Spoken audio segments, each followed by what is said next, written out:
Bismillahirrahmanirrahim. Alhamdulillahirabbil alamin. Arrahmanirrahim. Maliki yaumiddin. Iyyaka na'budu wa iyyaka nasta'in. Ihdinas siratal mustaqim. Siratal ladzina an'amta 'alaihim ghairil maghdubi 'alaihim waladdallin. Amin. Bismillah, alhamdulillah, wassalatu wassalamu ala rasulillah sayyidina Muhammad bin Abdullah wa ala alihi wa sahbihi wa man wala. Wala hawla wala quwwata illa billah. Rabbi shrah li sadri wa yassir li amri wahlul 'uqdatam min lisani yafqahu qawli. Wasaddid lisani wahdi qalbi bihaqqi sayyidina Muhammadin sallallahu alaihi wasallam. Dusturakum ya ala dargi wa ya ala al-batin ma ya ala al-abadi wa ya ala al-nur. Amma ba'd. Hadirin semua yang dirahmati oleh Allah subhanahu wa ta'ala, alhamdulillah kita semua ditakdir kembali oleh Allah bisa hadir di tempat terbaik di muka bumi, yakni masjid khairu biqa'il ardi masajiduha. Sebaik-baik tempat di muka bumi adalah masjid-masjid, dan kita juga dalam masjid ini sama-sama niat i'tikaf. Diamnya kita dalam masjid terhitung ibadah dan dicatat pahala oleh Allah Subhanahu wa taala. Lebih-lebih kita bersama-sama mempelajari ilmunya Nabi sallallahu alaihi wasallam, maka akan jauh dapat pahala yang besar di sisi Allah Subhanahu wa taala. Qala al-musannif radhiyallahu anhu wa nafa'ana bi bidarin amin. Kita sampai pada bagian terakhir dari hadis yang ke-10. Thumma dzakara ar-rajula yutilu as-safara ash'atha aghbara yamuddu yadayhi ila as-sama' ya rabbi wa mad'amuhu haram wa mashrabuhu haram wa malbasuhu haram wa ghudhiya bil haram fa anna yustajabu lah. Thumma dzakara, kemudian Nabi menyebutkan ar-rajula, menyebutkan seseorang yutilus safar, yang melakukan perjalanan jauh, ash'ath, dalam keadaan rambutnya kusut, tercerai-berai, al-ghubar, dalam keadaan berdebu saking jauhnya perjalanan yang dia tempuh, tidak sempat bisa mandi, tidak sempat membersihkan diri, rambutnya kusut, badannya penuh dengan debu karena saking jauhnya perjalanan yang ditempuh.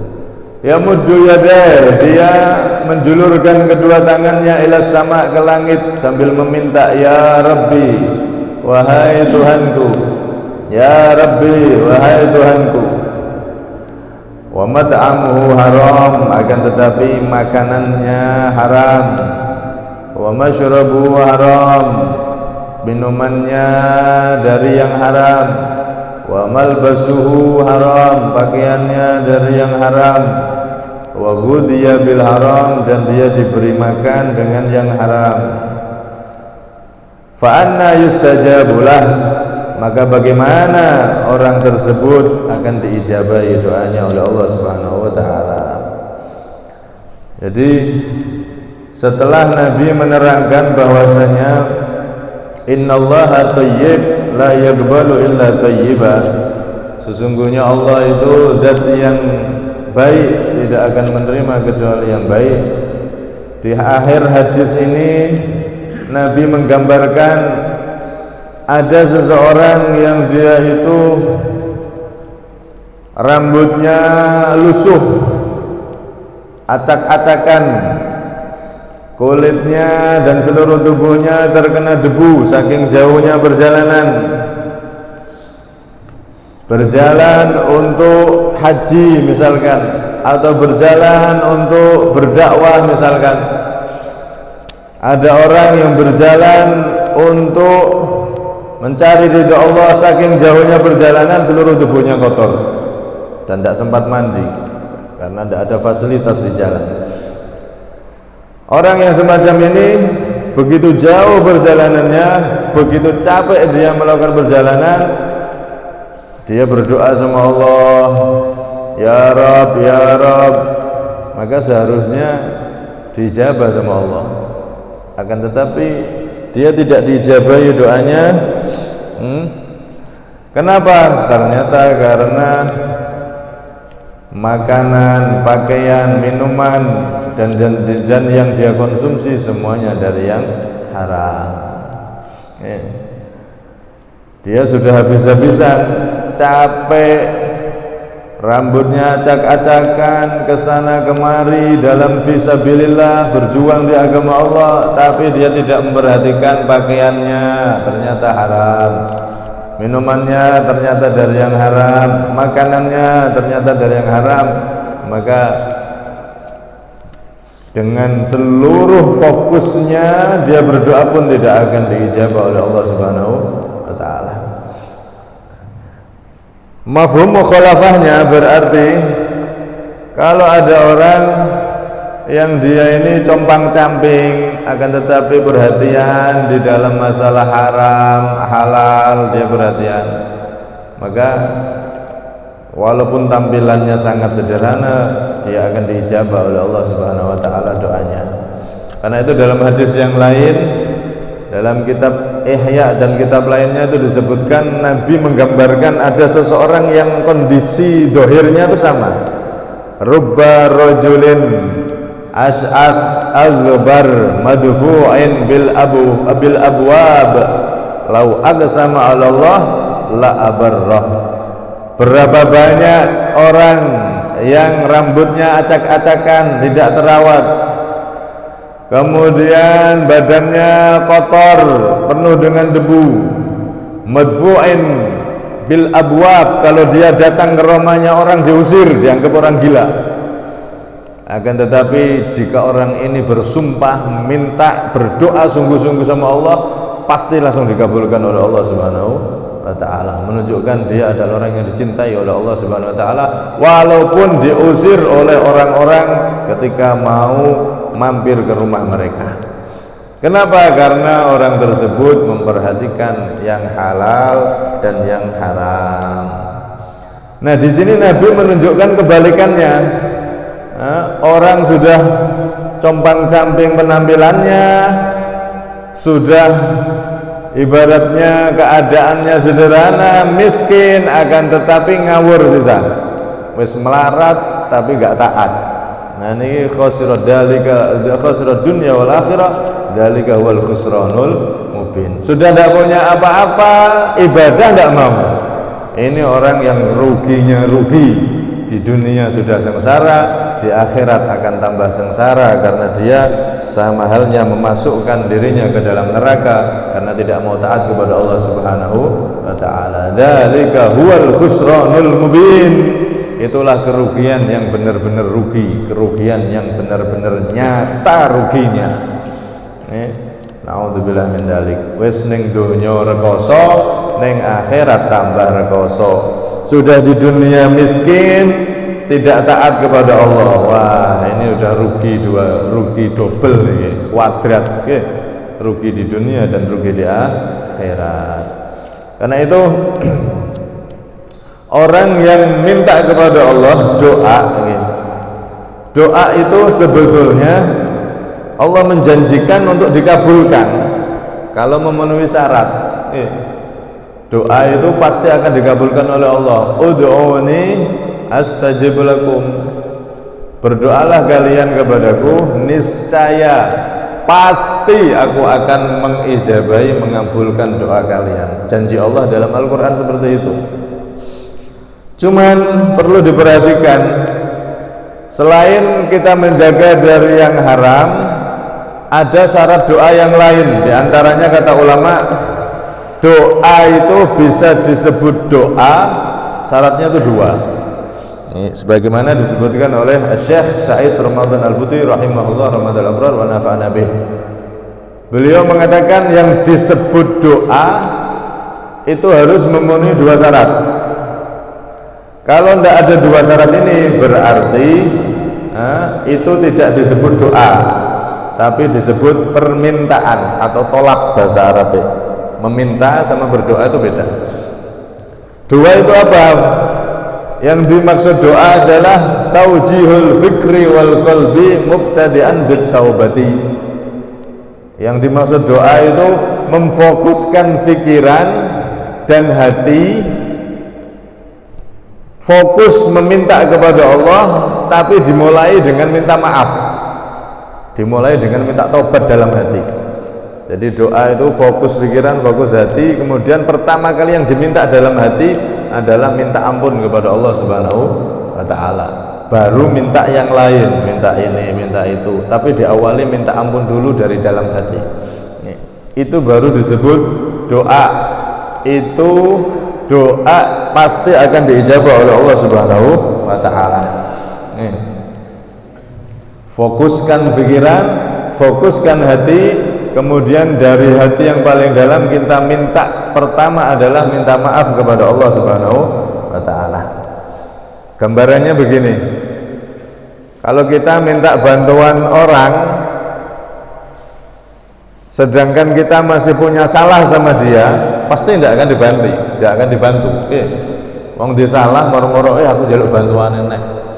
Loh, kamu kemarin salah belum minta maaf sudah minta bantuan lagi, diusir.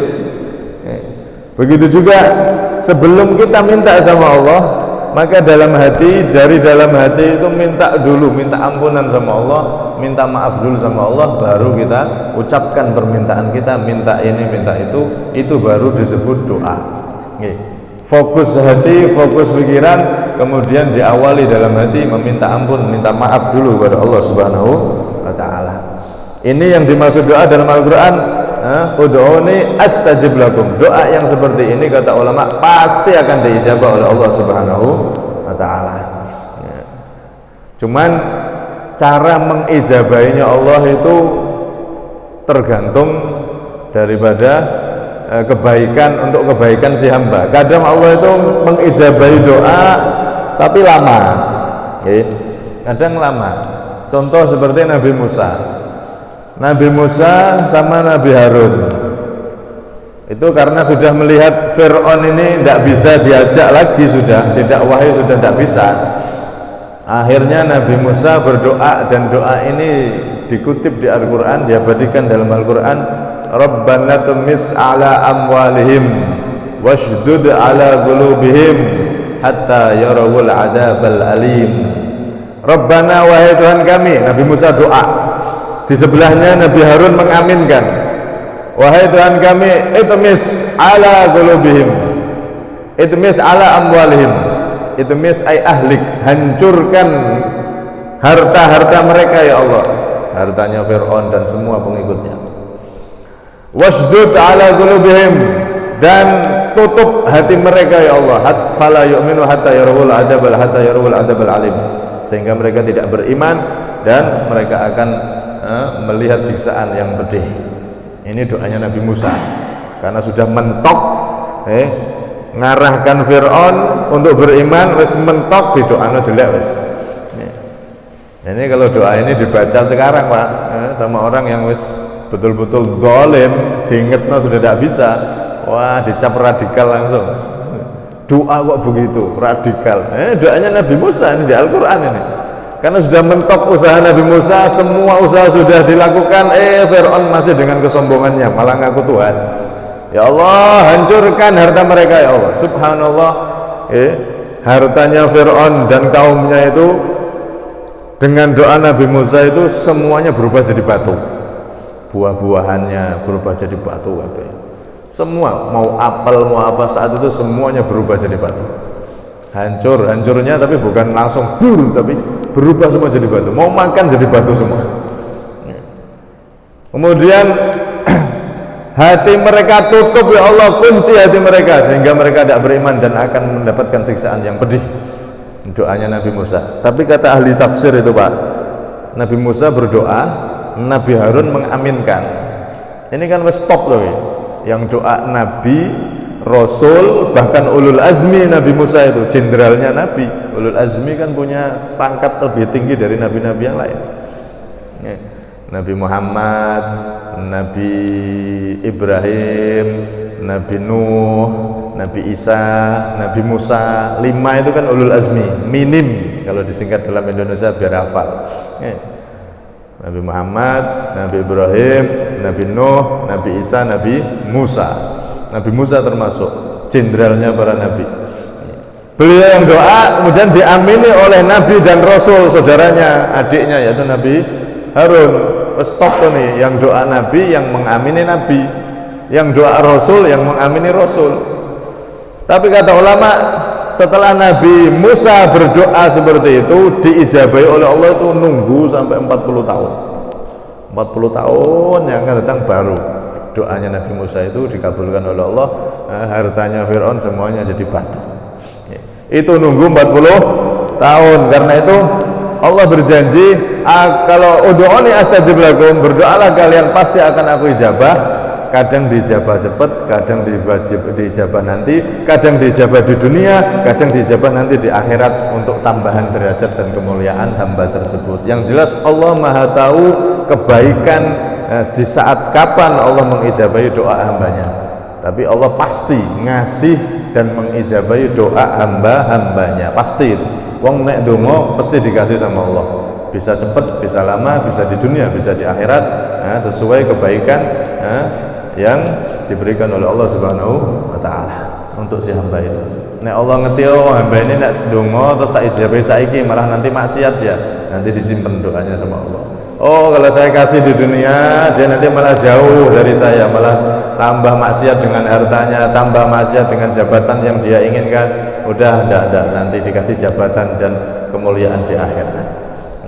Yang jelas semua doa itu pasti dijabah oleh Allah. Kapan dan di mana itu terserah Allah Subhanahu wa taala, tapi Allah janji pasti ud'uni astajib lakum. Jadi doa itu harus memfokuskan pikiran dan hati serta minta maaf dulu kepada Allah. Itu syarat daripada doa. Selain dua syarat itu, maka yang paling penting adalah yang di hadis ini tadi. Makanan haram jaga, jangan sampai kita makan. Pakaian yang dari hasil haram jangan sampai kita pakai. Dulu itu ada dari riwayat Wahab bin Munabbih, Nabi Musa alaihissalam pernah bertemu dengan seseorang yang berdiri lama gitu, lama minta sama Allah, tangannya diangkat sungguh, ya Allah, ya Allah, lama dia mohon benar-benar sama Allah. Kemudian Nabi Musa heran, kok tidak cepat-cepat dikasih sama Allah, padahal orang ini mintanya kayak gitu. Nabi Musa tanya sama Allah, ya Rabb, amastajabta li abdik, wahai Allah, tidakkah engkau mengijabahi hambamu ini? Maka Allah SWT memberi wahyu pada Nabi Musa, ya Musa, innahu law baka hatta talifat nafsuh wa rafa'a yadah hatta balagha anana sama mastajabtulah.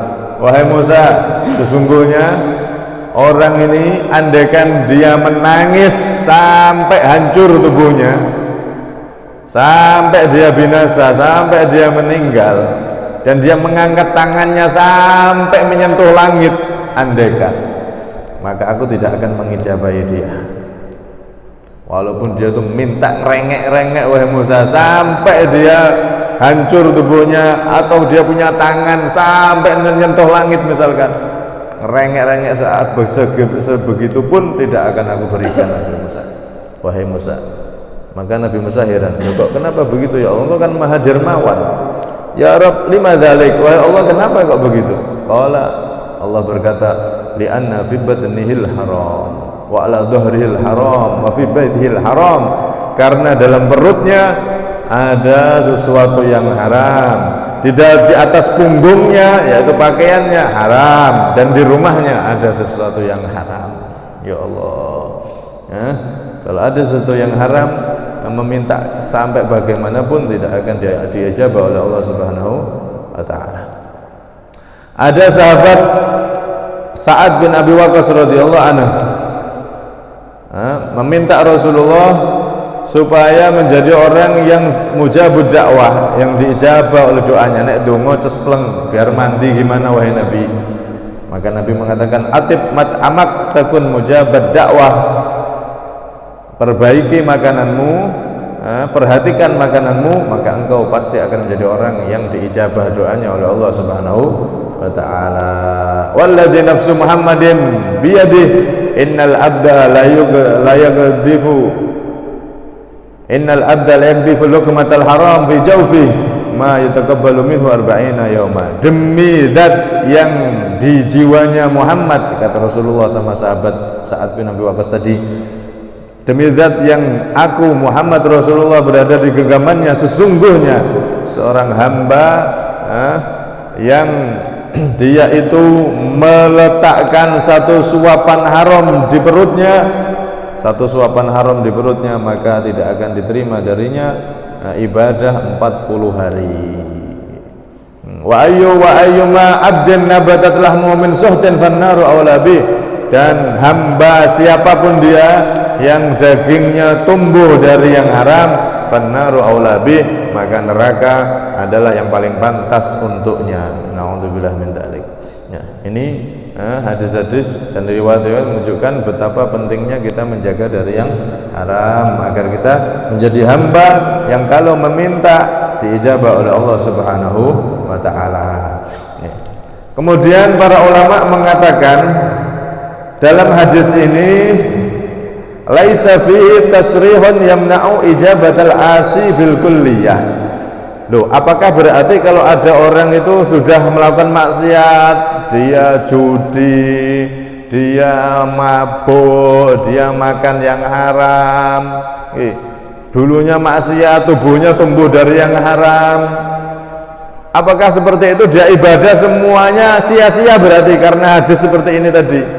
Maka kata ulama, hadis ini tidak ada kejelasan tentang bahwasanya orang yang maksiat penuh dengan haram tubuhnya, dia mau tobat apakah diterima atau tidak, apakah dia ditolak seluruhnya oleh Allah? Enggak ada penjelasan semacam itu. Artinya kalau ada orang yang dulunya dia ini bergelimpangan dalam yang haram, ya, tubuhnya dia makan dari yang haram sudah sekian tahun, otomatis tubuhnya, dagingnya semuanya dari yang haram. Loh, kalau begitu ibadah tidak diterima, sholat tidak terima, percuma, tidak usah ibadah. Tidak, hadis ini bukan seperti itu. Ya. Kalau ada orang yang bermaksiat, kemudian dia dulunya dari tumbuh dagingnya, tumbuh dari pakaiannya dan lain-lain dari yang haram, kalau dia benar-benar bertobat, maka kata ulama bisa jadi Allah Subhanahu wa taala akan menerima tobatnya tafaddulan minhu, karena Allah maha mengampuni hamba-hambanya dan maha berdermawan kepada hamba-hambanya yang benar-benar bertobat. Tapi syaratnya harus benar-benar tobat. Benar-benar tobat, walaupun saya ini sudah dari muda umur 20 sampai 40 itu wes makannya sudah tidak karu-karuan, makan haram, makan ini, minum ini, semuanya sudah. Maka kalau benar-benar bertobat, Allah pun bisa mengampuni dan menerima ibadahnya. Syaratnya harus benar-benar bertobat kepada Allah Subhanahu wa taala.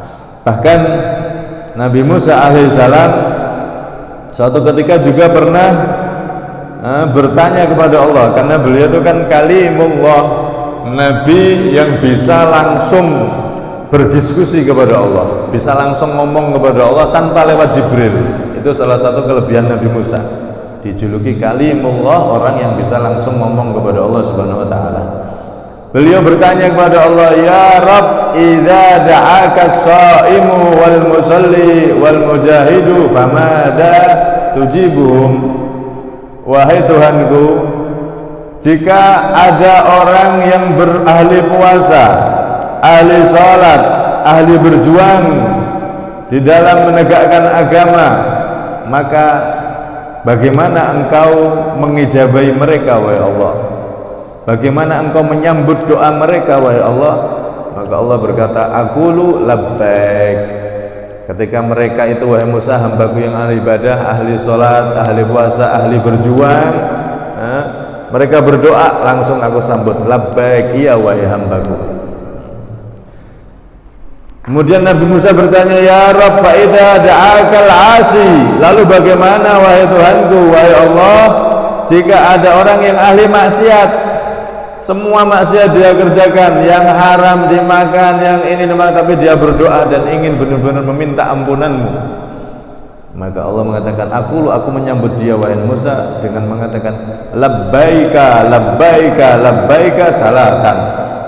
Aku sambut doanya dengan 3 kali ucapan, labbaik iya wahai hambaku, labbaik iya wahai hambaku, labbaik iya wahai hambaku. Nabi Musa heran, loh ya Allah, yang ahli ibadah engkau sambut sekali, labbaik iya wahai hambaku, sekali saja, iya. Kalau yang maksiat aku sambut 3 kali. Maka Nabi Musa bertanya, ya Allah, bagaimana kok bisa seperti itu? Yang ahli taat engkau sambut sekali, yang ahli maksiat malah engkau sambut 3 kali doanya, permintaannya. Maka Allah mengatakan, inna li'annahu i'tamada ala karami wa ghairuhu i'tamada ala amalih. Karena orang yang ahli maksiat itu wahai Musa, dia bersandar, berharap hanya kepada kedermawan dan ampunanku. Sedangkan orang yang ahli ibadah itu kadang-kadang dia enggak bersandar kepada anugerah dan mencari ridhoku, tapi dia ada sandaran kepada amal ibadahnya. Orang yang ahli ibadah minta ampun sama Allah, tapi hatinya enggak bersandar seluruhnya kepada Allah. Astagfirullah, ya Allah ampuni saya, ya pantaslah Gusti dengan kula ampuni, jangan ngampuni kula karena kula pun ahli ibadah. Jadi ada hati kita tuh kadang-kadang dengan ibadah itu mengandalkan ibadah kita. Ya memang pantas, aku ahli ibadah mlebu surga, ya pantas. Ini namanya bersandar dengan amal, dan ini termasuk kejelekan. Orang yang beramal kemudian merasa punya amal dan merasa dia ini soleh, merasa dia ini sudah jadi hamba yang benar-benar taat sama Allah. Wah, saya ini sudah melaksanakan haknya Allah, apalagi seperti itu. Maka ini berarti kita tuh bersandar dengan amal. Yang jadi sandaran kita tuh berarti amal ibadah kita, bukan kepada Allah Subhanahu wa ta'ala. Dan ini termasuk jelek, termasuk penyakit daripada orang-orang yang ahli ibadah itu. Salah satunya ini, kalau sudah ahli ibadah, soleh, baca Quran, istiqomah, setan datang Pak. Setan datang, wis kamu memang paling top, wis surga. Pokoknya kamu nanti kalau meninggal wis langsung masuk surga tanpa dihisab. Allah sudah ridho bener sama kamu memang hebat, top. Akhirnya dengan bisikan setan itu berbangga, oh iya bener, memang wong sak desa ini yang paling soleh saya, yang paling istiqomah ya aku. Mungkin sak desa ini jadi walinya Allah ya saya. Nah, disitulah kita dihancurkan setan dengan bangga diri dengan amal ibadah kita. Karena itu ketika ada muncul seperti itu, segera istighfar sama Allah. Astagfirullah, saya ibadah ini dari Engkau ya Allah. Kalau Engkau tidak memberi taufik, hidayah, pertolongan, saya tidak mungkin bisa melangkahkan kaki saya ke masjid, tidak mungkin saya bisa ibadah, tidak mungkin saya bisa ini, bisa itu. Astagfirullah, astagfirullah. Terus istighfar kepada Allah Subhanahu wa ta'ala kalau ada bisikan-bisikan semacam itu. Kenapa? Karena memang seperti itu. Setan itu tidak mungkin godo orang sing ahli ibadah, ayo minum, ayo mabuk, tidak mungkin, tidak payu sudah. Ayo main perempuan, ayo judi, wes ahli ibadah, wes tobat, istiqomah, tidak mungkin, tidak payu setan itu. Dia goda di sisi lain agar apa? Berbangga diri dengan amalnya, akhirnya nanti sombong, merasa lebih baik daripada orang lain. Guys, jatuh sudah. Kalau ada orang, oh saya ini memang ibadahnya banyak, saya memang ahli ibadah, pahala saya lebih banyak dari orang itu, saya memang lebih mulia daripada dia. Ini jatuh kepada kesombongan. Jatuh kepada kesombongan dengan ibadahnya karena dijerumuskan oleh setan. Karena itu pentingnya kita hadir di majelis ilmu agar kita tahu benar-benar, ya, jangan sampai kita tertipu dengan ibadah kita, alias kita itu dibisiki oleh setan sehingga berbangga dan merasa suci, merasa lebih hebat, lebih baik daripada orang lain. Itu adalah penyakit yang berbahaya, penyakit yang bisa menghilangkan pahala kita. Ala kulli hal, doa, permohonan, ibadah seorang hamba pasti akan dijabah oleh Allah kalau dia merhatikan dengan yang halal ataupun yang haram diperhatikan, yang haram dijauhi, yang halal yang digunakan, maka maka pasti akan dijawab oleh Allah Subhanahu wa taala. Dan hamba-hamba Allah yang ahli dosa, yang ahli maksiat, ya jangan pernah berputus asa. Allah ampunannya lebih luas daripada lautan dan samudra. Allah siap mengampuni siapapun yang punya dosa banyak, siapapun yang punya kesalahan, Allah siap mengampuni dan jangan berputus asa. Untuk kita atau siapapun yang sudah ahli ibadah, maka jangan berbangga dengan ibadahnya, terus minta ampun kepada Allah, terus minta anugerah dari Allah, dan terus mencari ridha Allah Subhanahu wa taala. Semoga kita termasuk orang-orang yang selamat secara zahir dan batin, menggapai ridha Allah di dunia sampai akhirat. Amin Allahumma amin. Insyaallah kita akan masuk pada hadis yang selanjutnya, hadis yang ke-11. Semoga diberi umur panjang semua, sehat walafiat, dan semoga hajat-hajat yang hadir khususnya semua hajatnya, hajat dunia, hajat akhirat dikabulkan oleh Allah Subhanahu wa taala. Al-hadiniyah wa ala kulli niyatin salihah syamilah khairati dunya wal akhirati nabi wa ila hadratin nabi Muhammadin sallallahu alaihi wasallam. Al-Fatihah. Bismillahirrahmanirrahim. Alhamdulillahirabbil alamin. Arrahmanir rahim. Maliki yaumiddin. Iyyaka na'budu wa iyyaka nasta'in. Ihdinas siratal mustaqim. Siratal ladzina an'amta 'alaihim ghairil maghdubi 'alaihim waladdallin. Amin. Kurang lebih minta maaf dan minal fadl. Assalamualaikum warahmatullahi